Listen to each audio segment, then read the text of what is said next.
लिखा है प्रार्थना की शक्ति। क्या? प्रार्थना की शक्ति, प्रार्थना की एक पावर। प्रार्थना का क्या हमारे पास एक पूरा, जैसे कहते हैं ना छोटे से बच्चे को बोर्नवीटा वाला दूध देते हैं, तेरे अंदर एनर्जी आ गई है। प्रार्थना करते हुए क्या होना चाहिए हमारे अंदर? एक एनर्जी होनी चाहिए। हालेलुया। इसमें लिखा है यदि तुम, देखिए वचन बातें कर रहा है, ध्यान दीजिए। कहता है यदि तुम, प्राचीन लोग, चर्च के लोग अगर बाइबल खोल रहे हैं और बाइबल में लिखा जा रहा है यदि तुम, तो इसका मतलब अगवा हमारे बारे में बातें कर रहा है, तुम्हारे बारे में बातें कर रहा है। आए तुम हो ना, संसार के लोग तो नहीं आए ना भवन के अंदर, तुम आए हो, तुमने सुना तो तुम्हें तो मानना पड़ेगा। बाहर वाले माने या ना माने, तुम भवन में आए तो तुम्हें मानना पड़ेगा। हालेलुया। कहता है यदि तुम में कोई दुखी है तो वह प्रार्थना करे। क्या आप में से कोई दुखी है? हम आपके लिए प्रार्थना करेंगे। ये परमेश्वर का वचन आज आपसे बातें कर रहा है कि यदि तुम में से कोई दुखी है तो वो क्या करे? प्रार्थना करे। अगर कोई परेशानी आ गई है तो प्रार्थना ज्यादा से ज्यादा करनी होगी आपको। आमेन। कहता है यदि तुम में से कोई दुखी है तो वो क्या करे? क्या करे? आप थोड़ा सा मुंह को खोलेंगे तो आपको अच्छा लगेगा, आपके मुंह में भी वचन काम करेगा। यदि तुम में से कोई दुखी है तो वो क्या करे? प्रार्थना करे। आमेन। यदि हम में से या तुम में से कोई दुखी है तो वो क्या करे? प्रार्थना करे। और फालतू का कोई काम ना करे, फालतू की बातें ना करे। क्या करे? जब कोई दुख आ जाए या कोई दुखी है या कोई दुख भरी बात आ चुकी है तो उसको क्या करना है? ना वो अपने फोन पे ज्यादा बात करे, ना इधर उधर वालों को बताए, उसे क्या करना है? प्रार्थना करनी है। आमेन। अब आगे कहता है यदि आनंदित है तो वह स्तुति के भजन गाए। अगर आपका मन बहुत खुश है, आप बहुत खुशी में हैं, आपका मन बड़ा हो रहेगा, ओ आज तो मैं अच्छी बातें करूंगी, आज मैं बहुत हंसूंगी, तो वो परमेश्वर के भजन गाए। क्या करे? परमेश्वर के भजन गाए, प्रभु के गीत गाए, क्योंकि वो आनंदित है। अगर दुखी है तो वो प्रार्थना करेगा, लेकिन आनंदित है तो क्या करेगा? भजन गाएगा यीशु के। भजन आपको पता है कितने अच्छे अच्छे भजन हैं, इतने अच्छे अच्छे भजन है प्रभु के। यदि आप याद करें ना तो आप भजन गाते गाते ही रो पड़ेंगे। मैं कभी खुशी होती हूँ तो ये वाला गाना गाती हूँ, यीशु नाम मिला, यीशु नाम मिला, मेरा जीवन बदल गया, मेरा जीवन बदल गया। मैं इस गाने को गुनगुनाती रहती हूँ क्योंकि मेरे को गाना बहुत अच्छा लगता है। क्योंकि यीशु नाम मिला तभी हमारा जीवन बदल चुका। ये नहीं है कि आप खुश हैं तो चार बातें फालतू की कहीं कहीं हो रही है, टीवी देख रहे हैं, हंगामा मचा रहे हैं, आप भजन गाओ। उस टाइम आप बिल्कुल स्वतंत्र होते हैं क्योंकि आप दुखी नहीं है। वचन में क्या लिखा है? अगर आप आनंदित हैं, आपके पास दर्द भी नहीं है, चिंता भी नहीं है, कलेश भी नहीं है, बीमारी भी नहीं है, तो आपको क्या करना है? उस दिन मुंह से भजन गाने हैं। जब मैं बहुत खुश होती हूँ तो मैं गुनगुनाती हूँ, मुझे बहुत सारे गीत अच्छे लगते हैं और मैं उन गीत को गुनगुनाती रहती हूँ, क्योंकि मुझे हमेशा प्रभु में बने रहना होता है। क्योंकि दुखी होंगी तो मैं प्रभु से प्रार्थनाएं करती रहूंगी कि प्रभु देखो ये समस्या है, प्रभु देखिए ये वाली बात है। आप में से कौन कौन अपने घर में समय निकाल कर एक आंत में बैठकर घुटने पे जाकर प्रार्थना करता है? सबके अपने अपने टाइमिंग बने हुए हैं। परमेश्वर का धन्यवाद। तू भी करता है? कहाँ पे? तेरे तो घर वालों को पता ही नहीं है तेरे बारे में। सोने से पहले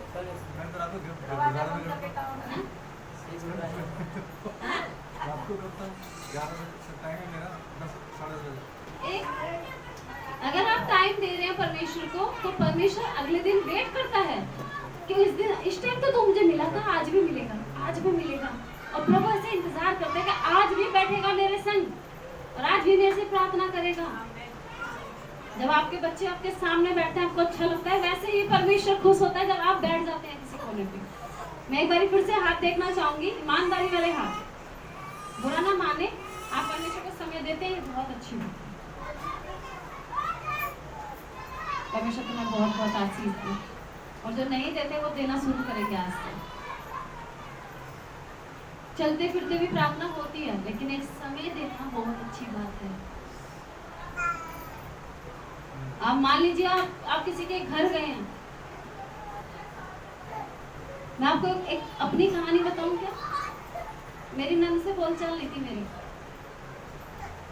8-9 साल नहीं चली बोलचाल। मेरे घर आती थी राखी वाले दिन, जैसे ही वो अंदर घुसे मैं तो बाहर निकल जाऊं और गली में झाड़ू मारती रहूं। कितना गंदा लगता होगा मेरी नंद को उस टाइम। ऐसी बात नहीं थी कि मैं खाने पीने को नहीं देती थी, सब कुछ देती थी, बना के पहले ही समैया वगैरह बनती हैं, सब कुछ। पति को समझा भी देती थी, मेरे को कुछ नहीं कहना, मैं जो भी करूंगी मुझे अलग रहना करना, ये भी मान जाते थे। पर मेरी नंद को कितना दुख होता होगा। मैं भी किसी की नंद हूँ, तो मैं भी किसी की नंद बनूंगी, उस टाइम मेरी नंद को कितना गंदा लगता होगा। और मैं बाहर निकल जाती थी, ये बहुत गलत बात थी। और अब मुझे एहसास होता है कि जब मैं परमेश्वर के सामने नहीं बैठती और परमेश्वर मेरे पास आ रहा होता है, मेरे घर में आ रहा होता है, और मैं अपने कामों में लग जाती हूँ, बाहर भागती हूँ, इधर भागती हूँ, तो परमेश्वर इंतजार करता है कि मुझे तो समय दे। मैं तेरा कुछ खाने नहीं आया, तुझसे कुछ नहीं खाने, तो बेटा ऐसे नहीं करो, शांति से बैठो। क्या मैं तेरे से कुछ लेने आया हूँ, तेरे कुछ खाने आया हूँ, मैं तेरा समय चाहता हूँ। और हमें उस टाइम बैठना होता है, जैसे हम रिश्तेदार को टाइम देते हैं ना, बैठ के बातें भी करते हैं। कई बार होता है मन भी नहीं करता, फिर भी हम बातें करते हैं। आपका मन करे या ना करे प्रार्थना करने का, फिर भी आप बैठो, फिर भी आप बैठो। मेरा कभी कभी मैं बहुत थक जाती हूँ, मेरे से बैठा नहीं जाता, तो मैं लेटे लेटे समय देती हूँ लोगों को। मैंने कॉलेज में सीखा, पास्टर मोनिका एक दिन पूरा उल्टा लेट के प्रार्थना कर रही थी फर्श पे, तो मैंने सीखा, देखा मैंने मॉम को, मैं तो मॉम ऐसे कर रही है, कभी इमरजेंसी पड़ी तो मैं भी कर सकती हूँ, मैं भी उल्टा लेटूंगी, सीधा लेटूंगी, जैसे मर्जी लेटूंगी, बातें करूंगी परमेश्वर से। पर ये तो सिस्टर एक पागलपन हुआ ना, आप लेट के जोर जोर से बातें कर रही हो परमेश्वर से, तो आराम से कैसे उनको पता चल जाता है। यहाँ पे आप रॉन्ग हैं, आपकी प्रार्थना इस वालों को सुन लेते हैं। अगर तुम्हारा और हमारा एक रिश्ता परमेश्वर के संग है, तो हम लेट के प्रार्थना कर रहे हैं, तो हम लेट कर लोगों को ये नहीं दिखा सकते, देखो ये भी पागल, उनका परमेश्वर तो होगा ही पागल, लेटे लेटे लगे हुए हैं। अब मेरे पति पूरा मेरे संग है, मेरे सपोर्ट में है, उन्हें पता है मैं लेट के प्रार्थना करती हूँ, तो इनको पता है प्रार्थना करती हूँ। मैं प्रभु से बोलती हूँ, प्रभु आज मेरे से बैठा नहीं जा रहा, उनको दर्द है, तो मैं लेट जाती हूँ। जब प्रभु मेरा मन नहीं आया बैठ के प्रार्थना करने का, मैं लेट के कर लेती हूँ।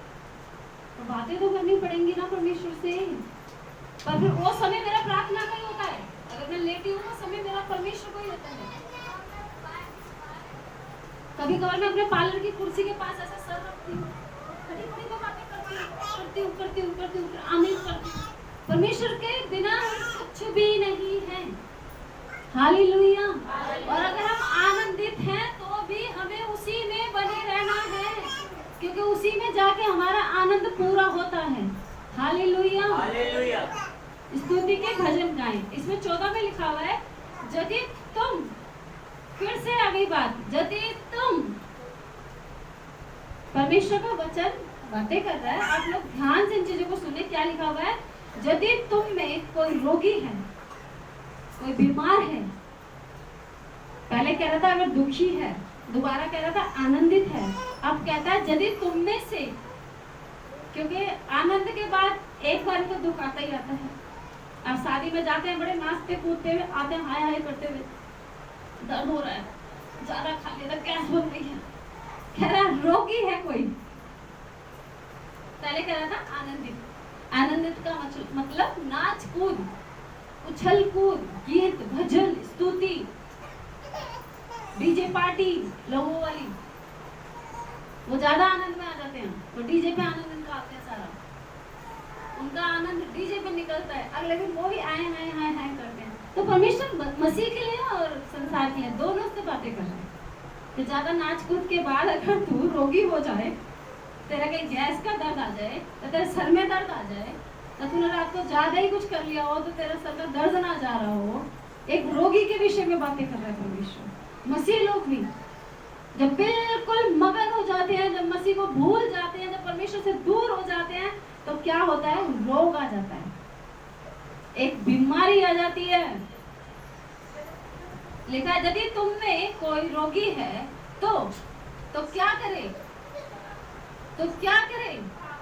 प्रार्थना ना करे। क्या लिखा है? पढ़ो जो पढ़ सकते हैं। हाँ,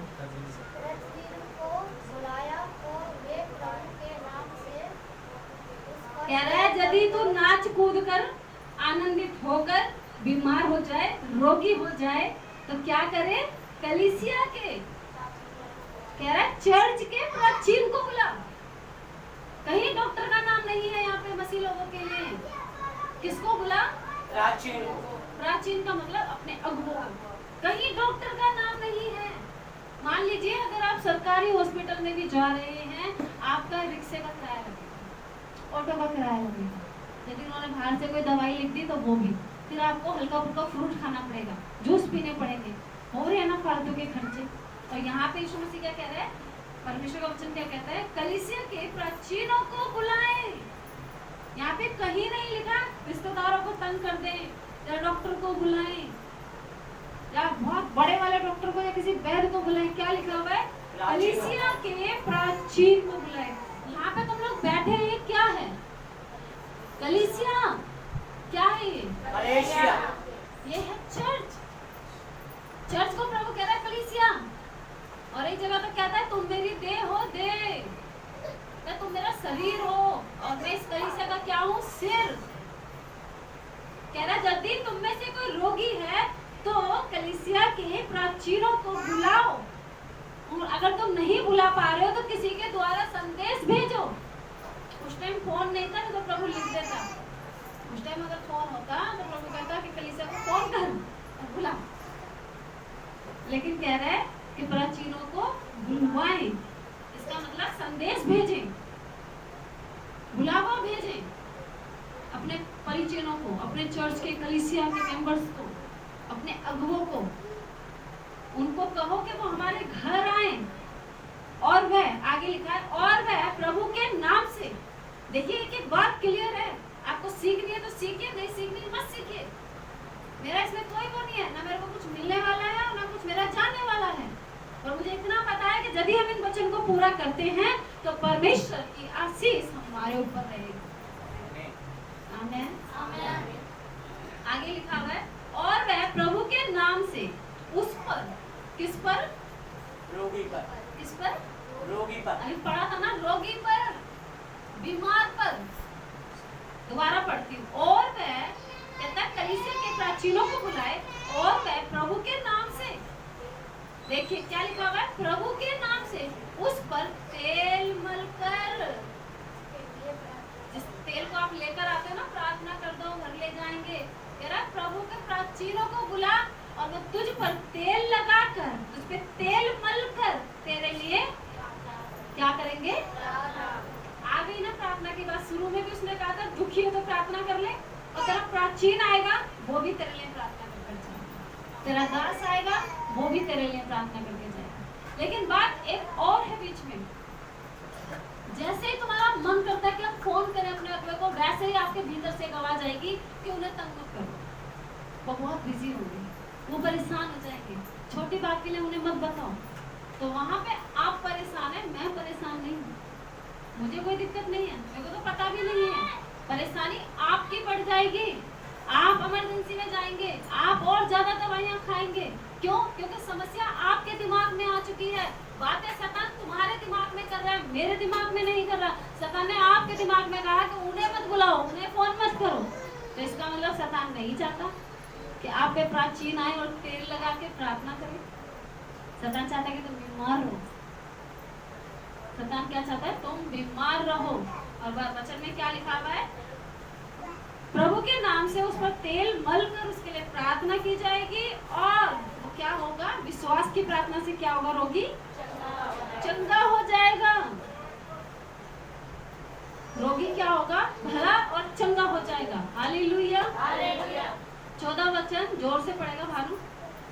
यदि तुम में से कोई रोगी है तो कलीसिया के प्राचीनों को बुलाए हाँ। और वे प्रभु के नाम से उस पर तेल मल कर उसके लिए प्रार्थना करें।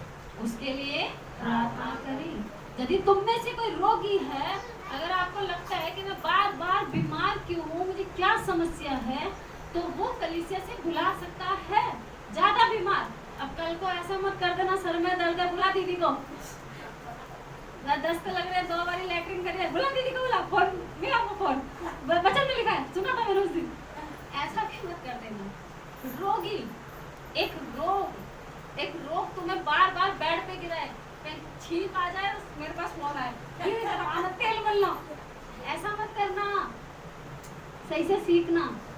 एक रोगी के बारे में कहा है। छोटे मोटे तो ये फुलझड़ी बम हमारे देह को छूते रहते हैं, उससे हम बाहर निकल जाएंगे। हाँ, फोन पे प्रार्थना करा सकते हैं, लेकिन अपने अगुओं को अपने घर बुलाना बहुत जरूरी होता है। वो आएंगे, तुम्हारे हाथ का भोजन करेंगे, आपका बना हुआ हाथ का भोजन उनके पेट तक जाएगा। एक सेवा होती है बाहर से चमकाना, एक बात होती है बाहर से, लेकिन भोजन सीधा पेट में जाता है। आप देह के संग संग पेट का भी सेवा कर रहे हैं। भोजन कहाँ जाता है? सीधा पेट में। अब आपका मुंह आशीष दे या ना दे, आत्मा तो देती है ना। मजा आ गया, घर ने इतना अच्छा खाना बनाया। इन चीजों से क्या होता है? हमारे रास्ते खुलते हैं। इन चीजों से क्या होता है? हमारे घर में बरकतें आती हैं। इन चीजों से शैतान हमारे घर से दूर रहता है, क्योंकि शैतान को पता चल जाता है कि इसके घर बार बार दास आते हैं और इस घर में मैं ज्यादा नहीं रुक सकता, इस घर से मुझे दफा होना पड़ेगा। क्योंकि जब भी इसका दास मेरे घर में पैर रखता है तो मेरा सर कुचलता है वो।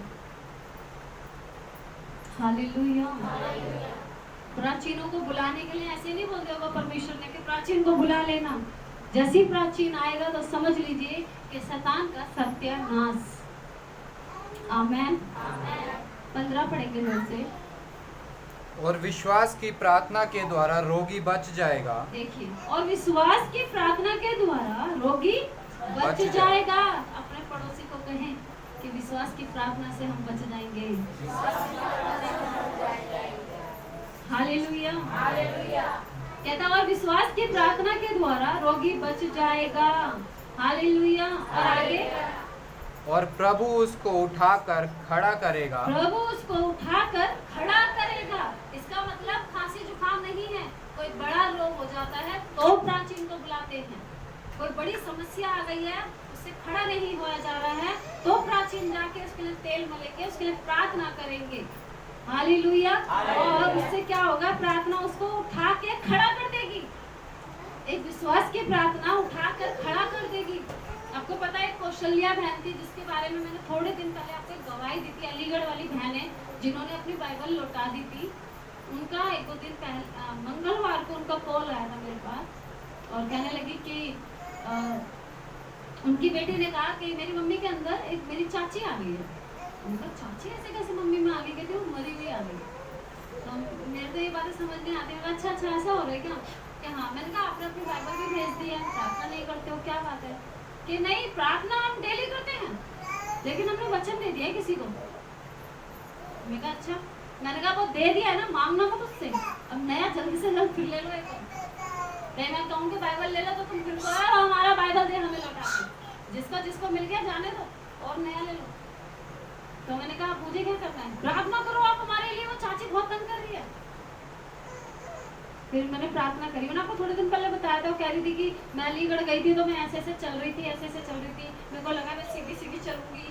मतलब एक बूढ़ी इंसान बूढ़े के तरह तो चलेगा, ये जवान लड़की की तरह उछलता हुआ जाएगा स्टाइल में।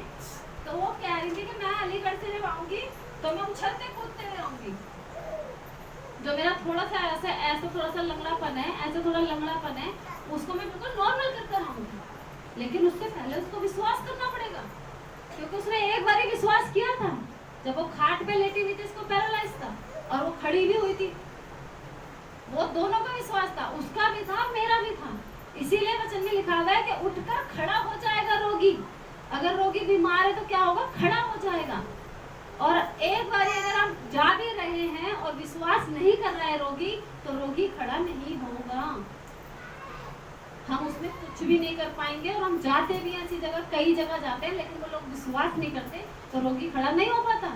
लेकिन जहाँ रोगी भी विश्वास कर लेगा और प्राचीन भी विश्वास कर लेगा, वहाँ रोगी खड़ा हो जाएगा। आमीन। तो इसमें लिखा है विश्वास की प्रार्थना के द्वारा रोगी खड़ा हो जाएगा अपनी जगह पे। हालेलुया। आगे पढ़ो। और यदि उसने पाप भी किए हैं तो उनकी भी क्षमा हो जाएगी। यदि उन्होंने पाप भी किए हैं तो उनकी भी क्या होगी? क्षमा हो जाएगी। इसका मतलब जाने अनजाने में लोग परेशान हो जाते हैं, इसलिए होते हैं क्योंकि वो जाने अनजाने में कोई पाप कर देते हैं, कोई गलती कर देते हैं। तो इसीलिए वचन में लिखा है कि उनकी भी उसको क्या होगी? क्षमा मिल जाएगी। 16 पढ़ेंगे। इसलिए तुम आपस में इसलिए तुम आपस में एक दूसरे के सामने अपने अपने पापों को मान लो। अपने अपने पापों को मान लो और एक दूसरे के लिए प्रार्थना करो, जिससे चंगे हो जाओ। जिससे चंगे हो जाओ। यदि कोई बात है छुपाए रखते हैं, उन बातों के लिए भी क्लियर कर लो। अगर मन में किसी को लेकर दुख है, मन में किसी को लेकर कोई गुस्सा है, अगर कोई पाप हो गया है, एक दूसरे के आगे मान लो, उनकी भी क्षमा हो जाएगी। और उसके द्वारा क्या होगा? तुम चंगे हो जाओगे। क्या हो जाओगे? चंगे हो जाओगे। ज्यादा प्रार्थना करना, ज्यादा बाइबल पढ़ना हमें चंगाई नहीं देती। जब तक हम किसी को माफ नहीं करते, हमारी प्रार्थना ऊपर नहीं जाती। मत्ती अध्याय में लिखा हुआ है, वो कहता है कि तुम जब मनुष्य होके एक मनुष्य को माफ नहीं कर रहे, तो परमेश्वर से क्यों उम्मीद रखे बैठे कि मुझे परमेश्वर माफ करेगा? कहता है तुम अपने अपने एक दूसरे के सामने क्या करो? अपने गुनाहों को मान लो और एक दूसरे के लिए क्या करो? प्रार्थना करो। फिर अपने माफी मांगकर, गुनाहों को मांगकर फिर आप प्रार्थनाएं करो, फिर आप प्रार्थनाएं करवाओ, तो उसके द्वारा क्या होगा? आप लोग चंगे हो जाओगे। आगे लिखा हुआ है, आगे बढ़। धर्मी जन की प्रार्थना के प्रभाव से बहुत कुछ हो सकता है। हम अगर विश्वास में और धर्मी बनकर प्रार्थना करेंगे तो क्या होगा? बहुत कुछ हो सकता है। आगे एलिया के बारे में भी कुछ लिखा हुआ है, पढ़ेंगे नहीं, लेकिन मैं आपको बताऊंगी। एलिया ने भी प्रार्थना करी थी और 3-3.5 साल तक वहां पे बारिश नहीं आई, लेकिन फिर एलिया ने परमेश्वर के आगे प्रार्थना करी कि परमेश्वर मैं बरसा दे, बारिश कर दे। फिर वहां पे बहुत बारिश आई। मानो इनके लिए वचन पढ़ दे। एलिया भी तो हमारे समान दुख सुख भोगी मनुष्य था, और उसने गिड़गिड़ा कर प्रार्थना की कि मैं न बरसे, और 3.5 वर्ष तक भूमि पर मैं न बरसा। फिर उसने प्रार्थना की तो आकाश से वर्षा हुई और भूमि फलवंत हुई। कहता है फिर उसने गिड़गिड़ा कर प्रार्थना करी और आकाश से वर्षा हुई और भूमि फलवंत हो गई। प्रार्थना सुनने वाला प्रभु है हमारा। वो हमारी प्रार्थना को सुनता है, लेकिन हम जब उसके वचन को सुनेंगे तब वो हमारी सुनेगा। जब हम अपने वचन को सुनेंगे तो परमेश्वर हमारी सुनेगा। उससे पहले आपको वचन सुनना होगा, आपको वचन को मानना होगा। आप बीमार हैं, अच्छे हैं, आनंदित हैं, दुखी हैं, क्या हो रहा है आपके संग, क्या नहीं हो रहा, आपको 3-4 बातें परमेश्वर ने बता दी कि तू दुखी है तो भाई प्रार्थना कर, आनंदित है तो मेरे भजन गा। और यदि तेरे से उठकर आया नहीं जा रहा, तू बहुत बड़ा बीमार हो गया है, तो अपने चर्च के कलीसिया के प्राचीन को बुला, वो तेरे लिए प्रार्थना करेंगे। और जब वो विश्वास की प्रार्थना हमारे लिए की जाएगी तो हम खड़े हो जाएंगे, हम चंगे हो जाएंगे। आमेन, आमेन। ये हम सबके लिए हैं। अगर आपको भी आपस में कोई बुलाता है कि हमारे लिए प्रार्थना कर दो, आप करो, क्योंकि आप भी प्राचीन हैं, आप भी विश्वास करते हैं, आपके पास भी विश्वास है। आप अपने विश्वास की प्रार्थना के संग रोगी को चंगा कर सकते हैं। लेकिन स्पेशल यहाँ पे प्राचीन को कहा गया है। चर्च के अगुवे को कहा गया, चर्च के अगुवे को कहा गया है, मास्टर को कहा गया, अपने अगुवे को कहा गया है कि बुलाएं, अपने पास्टर को कहा गया है। आमेन। आपको परेशानी में रहने की जरूरत नहीं है। और बहुत पहले भी आपको बताया था कि जब इस भवन के अंदर एक दुष्ट आत्माएं चिल्ला रही थी, मार रही थी सबको, तो वहां पे किसने उसको शांत किया था? परमेश्वर ने तो किया था, लेकिन परमेश्वर ने किसके द्वारा उस काम को किया था? प्राचीन होते अपने अगुवे के द्वारा।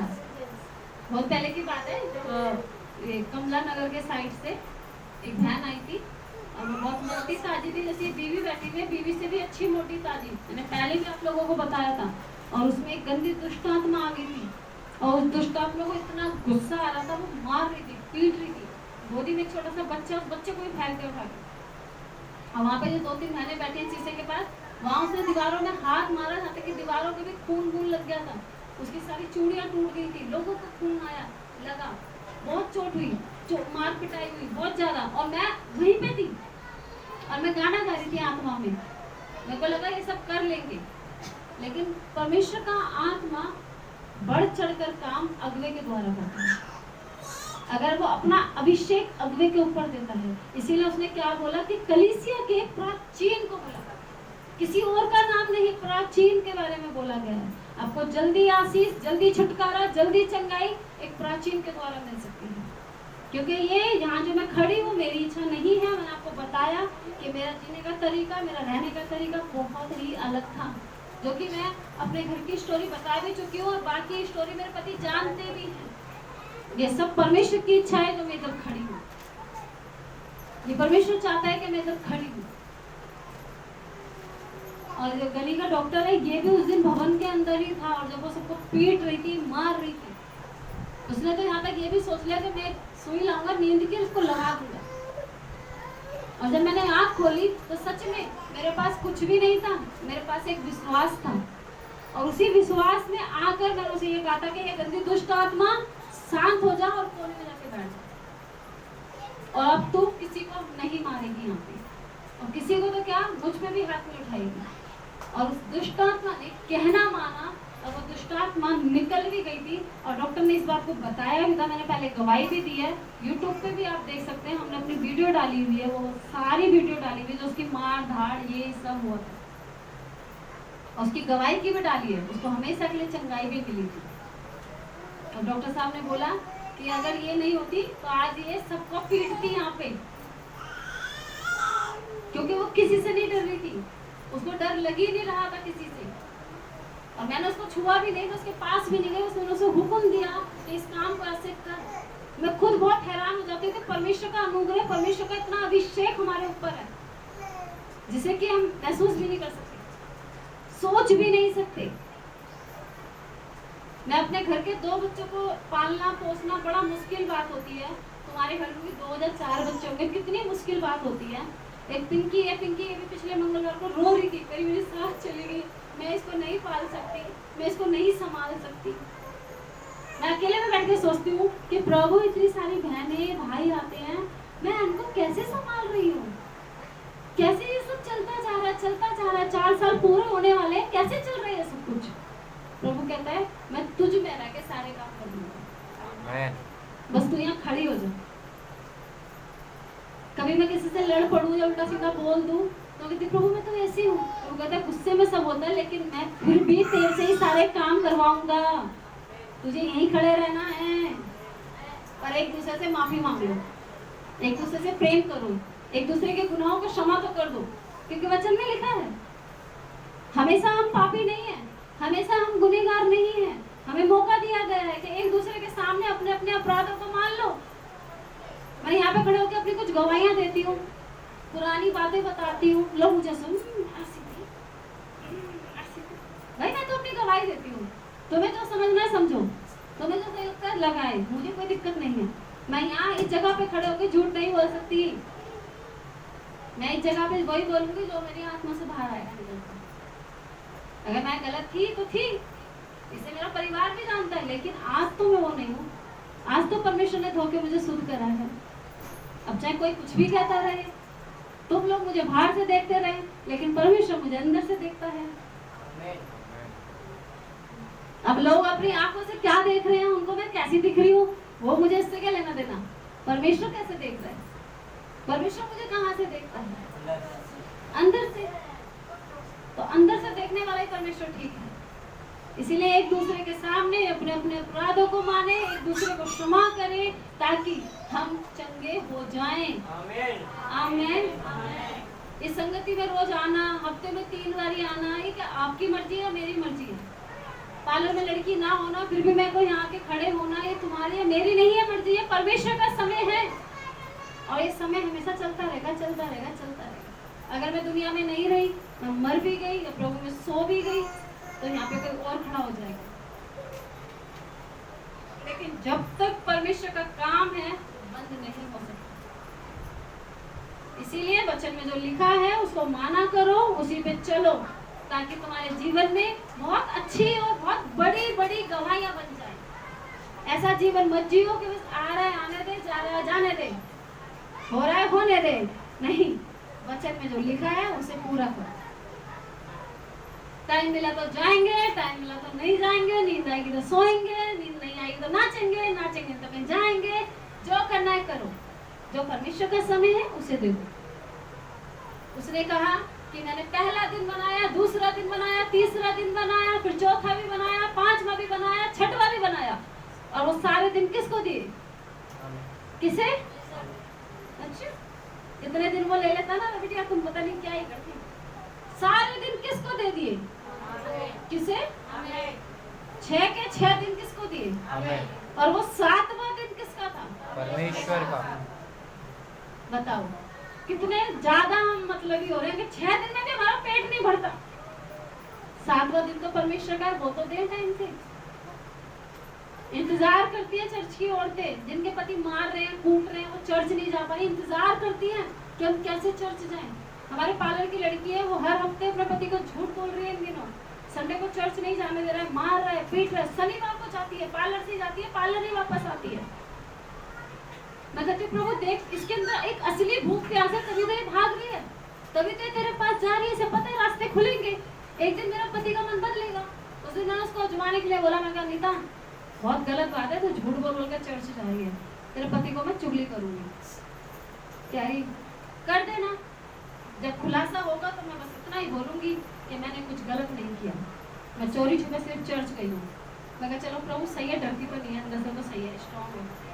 कह रही कोई बात नहीं दीदी, प्रभु आपको तो बहुत आशीष देगा ही देगा, और बाकी मैं बस एक ही बात बोलूंगी, मैंने कुछ गलत नहीं किया, तुमने मुझे जाने नहीं दिया, इसलिए मैं चोरी छुपे चली गई। और ऐसे तड़पती है कि जल बिन जैसे मछली तड़पती है ना, ऐसे तड़पती है कि किस दिन चर्च चली जाऊं, कैसे चर्च चली जाऊं। मेरे भी हाथ पैर जोड़ती है, शनिवार की उसकी छुट्टी नहीं होती है, संडे को अपने पति के हाथ पैर जोड़ती है, मुझे चर्च जाने दे, वो जाने नहीं देता। और 6 बजे उठकर अपनी बालकनी में तड़फड़ाती रहती है, फिर वो फोन करती है किसी चर्च वाली को, अपनी जान पहचान वाली को, कि मैं चर्च जाना चाहती हूँ। फिर वो औरतें ने समझाती है इसे कि अनिता देख मार पिटाई होगी, ऐसी शांति से कोई फायदा नहीं है। फिर वो बेचारी बिस्तर पर सो जाती है, फिर बेचैन, फिर पार्लर आएगी, दीदी मैं बेचैन हो गई थी जब तक प्रार्थना का समय चलता रहा। फिर शनिवार के दिन वो मेरे तरफ से जाती है, मैंने उसका रास्ता खोला, और मैं उसको इतना डांटती हूँ, कुछ भी कह दूँ, गुस्सा दिखाऊँ, कहती है दीदी बस आपका गुस्सा मेरे को दिखाई नहीं देता, मगर क्योंकि शनिवार को आप चर्च जाने देती हो, बस इसीलिए मैं आपके संग हूँ, क्योंकि मैं परमेश्वर के बिना अधूरी हूँ। और मैं कहीं जाऊंगी वो मसीह नहीं होगा, वो मुझे तंग करेगा, मुझे चर्च नहीं जाने देगा।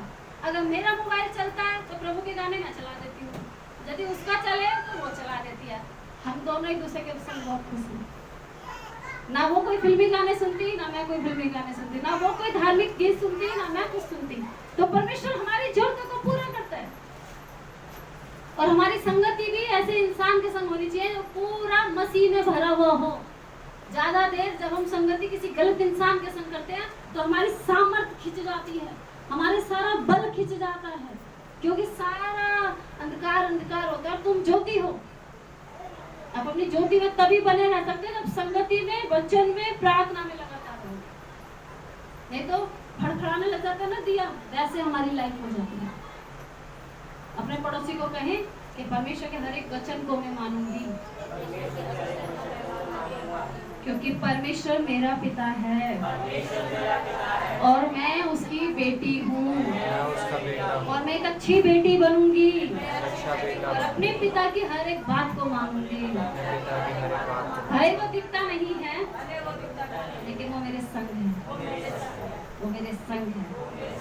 आमेन। प्रभु आपको इन वचन के द्वारा बहुत बहुत आशीष दे।